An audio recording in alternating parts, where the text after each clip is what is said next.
जीजा और साली के बीच यौन संबंध स्थापित होना अनैतिक है, लेकिन यह रेप नहीं है। आखिर किस संदर्भ में ऐसा ऑब्जर्वेशन आया है? आखिर ऑनरेबल कोर्ट को ऐसा क्यों लगा? आज इस अंक में इसकी चर्चा हम करेंगे। इस वीडियो को लास्ट तक, अंत तक देखिएगा। यह बहुत इंफॉर्मेटिव और इंटरेस्टिंग होने वाला है। इस वीडियो में भी मेरा यही आग्रह है, मेरा यही रिक्वेस्ट है कि मैं इनके जो पात्र हैं, इसमें जो विक्टिम हैं और जो एक्यूज्ड हैं, मैं इन लोगों का नाम डिस्क्लोज नहीं कर पाऊंगा, क्योंकि ऐसा करना प्रतिबंधित है। रेप के केसेस में, सेक्सुअल असॉल्ट के केसेस में और पॉक्सो केसेस में हम नाम को रिवील नहीं कर सकते हैं और यह एक अपराध की श्रेणी में आता है। इसलिए मैं क्षमा प्रार्थी हूँ, मैं इसका नाम डिस्क्लोज नहीं कर पाऊंगा। इस केस का स्टोरी लाइन ये है कि एक कपल की शादी होती है और वो अपने मैट्रिमोनियल होम में रहता है, लेकिन कुछ समय बाद उसकी एक साली भी वहां आ जाती है और वो भी साथ साथ रहने लगती है। समय गुजरता है, जीजा का अफेयर कहें, संबंध कहें, साली के साथ स्थापित हो जाता है। यह संबंध चलता रहता है, दोनों के बीच संबंध धीरे धीरे गहरा होता जाता है, लेकिन एक ना एक दिन यह संबंध का खुलासा होना था और आखिर वही हुआ। एक दिन यह जो अफेयर था दोनों के बीच में सबको पता चल गया। इसके बाद लड़की के घर वालों ने अपने दोनों बेटियों को अपने पास बुला लेता है।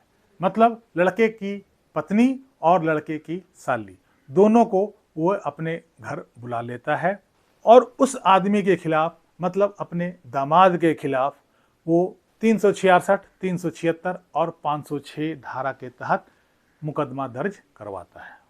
लड़का सेशन कोर्ट में बेल के लिए अप्लाई करता है। सेशन कोर्ट में जब बेल की सुनवाई होती है, उस समय जो जज होते हैं वो कंप्लेनेंट मतलब लड़की और उनके घर वालों से ये पूछता है कि आखिर ये रेप कैसे है, जबकि लड़की वहाँ रहती थी, दोनों के बीच में कंसेंट था। जो इनके SMS, व्हाट्सएप और जो कॉल रिकॉर्ड्स हैं वह यह बताता है कि दोनों के बीच में अफेयर चल रहा था और जो भी इनके बीच शारीरिक संबंध स्थापित हुए हैं वो कंसेंट के थ्रू हुआ है। और चूंकि लड़की बालिग है इसलिए यह रेप की श्रेणी में नहीं आता है। लेकिन जो कंप्लेनेंट था उनका कहना था कि लड़का ने लड़की से मैरिज का झूठा वादा किया था। वो लड़का है, वो लड़की से फॉल्स मैरिज का वादा किया था, इसलिए यह रेप की श्रेणी में आता है। हालांकि सेशन कोर्ट बेल एप्लीकेशन को ग्रांट नहीं करता है। इसके बाद मामला जो है वो इलाहाबाद हाई कोर्ट पहुंचता है। वहां पे बेल एप्लीकेशन लगाया जाता है। बेल एप्लीकेशन की सुनवाई के दौरान ऑनरेबल हाई कोर्ट ने ऑब्जर्व किया कि पहली बात ये कि लड़का और लड़की दोनों बालिग हैं, मतलब दोनों 18 साल से ऊपर के हैं, अपने बारे में खुद वो फैसला लेने के लिए स्वतंत्र है। दूसरी बात ये कि यहाँ जो सेक्सुअल रिलेशनशिप इस्टेब्लिश हुआ है वो कंसेंसुअल नेचर का लग रहा था, क्योंकि दोनों के बीच रिलेशनशिप लंबा चल रहा था और दोनों के बीच में जो अफेयर था वो काफ़ी दिनों से चल रहा था। दोनों के बीच जो व्हाट्सएप थे, SMS थे और जो कॉल रिकॉर्ड्स थे, उससे यह पता चलता है इसमें जो भी सेक्सुअल रिलेशन इस्टेब्लिश हुए हैं वो कंसेंट के थ्रू ही हुए हैं। ऐसी स्थिति में यह लॉफुली गलत नहीं है, ये एज पर लॉ गलत नहीं है, बट मोरली जो है वो गलत है। क्योंकि एक अपनी पत्नी को चीट कर रहा था और दूसरे जो है अपनी बहन को चीट कर रहा था, इसलिए इसे मोरली तो हम गलत कह सकते हैं, लेकिन लीगली ये गलत नहीं है।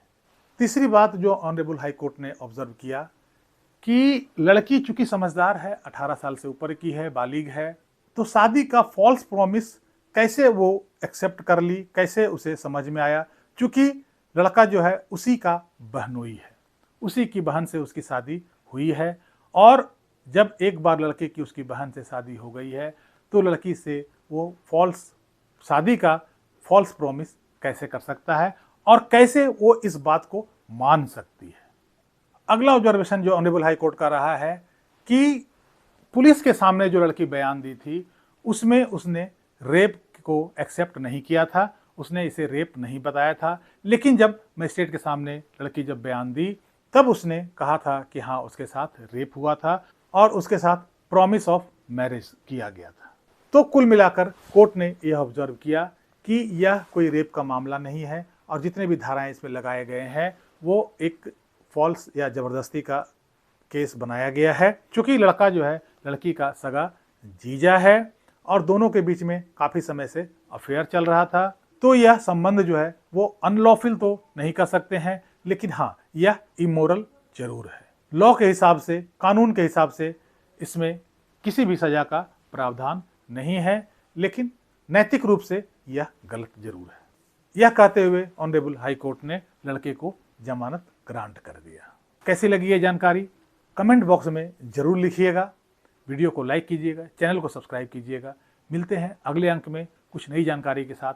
तब तक के लिए जय हिंद, वंदे मातरम।